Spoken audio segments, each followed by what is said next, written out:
ਬਾਬਾ ਜੀ ਮਲਕ ਮੁਹੰਮਦ ਅਬਾਸ ਸਾਹਿਬ ਫਰੂਕਾਬਾਦ ਤੋਂ ਤਸ਼ਰੀਫ ਲਿਆਏ ਆ।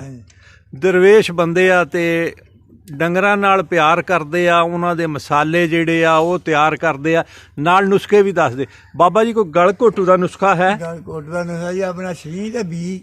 ਸ਼ਰੀਂ ਦੇ ਬੀ? ਹਾਂਜੀ, ਪਤਾ ਲੱਗ ਜਾਵੇ ਜਾਨਵਰ ਨਾਲਾਂ ਲੱਗਦਾ ਪਿਆ ਘੋਟੂ ਦੀ ਬਿਮਾਰੀ ਇਹਨੂੰ ਸ਼ੁਰੂ ਹੋ ਗਈ ਹੈ। ਅੱਛਾ ਜੀ। ਤੇ ਸ਼ਰੀਂ ਦੇ ਬੀ ਬਰੀਕ ਕਰਕੇ ਰਗੜ ਕੇ ਹਾਂਜੀ ਤੇ ਸ਼ਹਿਦ ਪਾ ਕੇ ਉਹਨੂੰ ਉਹਦੇ ਗਲੇ 'ਚ ਕਰ ਦਿਓ, ਇਨਸ਼ਾਅੱਲਾ ਰੱਬ ਕੀਤਾ ਕਰਮ ਹੋ ਜਾਏਗਾ। ਸ਼ਰੀਂ ਦੇ ਬੀ ਲੈ ਲੈਣੇ ਆ, ਉਹਨਾਂ ਨੂੰ ਪੀਸ ਲੈਣਾ, ਬਰੀਕ ਕਰ ਲੈਣਾ ਤੇ ਸ਼ਹਿਦ ਰਲਾ ਕੇ ਉਹਦੇ ਅੰਦਰ ਕਰ ਦੇਣੇ ਆ।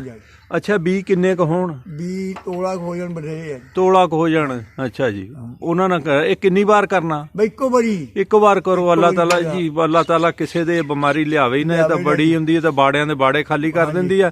ਜੇ ਹੋਵੇ ਤੇ ਨੁਸਖਾ ਬਾਬਾ ਜੀ ਨੇ ਦੱਸ ਦਿੱਤਾ ਜੀ। ਬਹੁਤ ਬਹੁਤ ਸ਼ੁਕਰੀਆ ਜੀ ਮਲਕ ਮੁਹੰਮਦ ਅਬਾਸ ਸਾਹਿਬ, ਜਜ਼ਾਕੱਲਾ। ਇਹਦੇ ਤੋਂ ਇਲਾਵਾ ਸਰਕਾਰ ਫਿਰ ਤੁਹਾਡੇ ਕੋਲ ਨੁਸਖੇ ਹੁੰਦੇ ਆ ਵੈਸੇ, ਮਸਾਲੇ ਵਗੈਰਾ? ਹਾਂਜੀ ਜੀ, ਠੀਕ ਹੈ।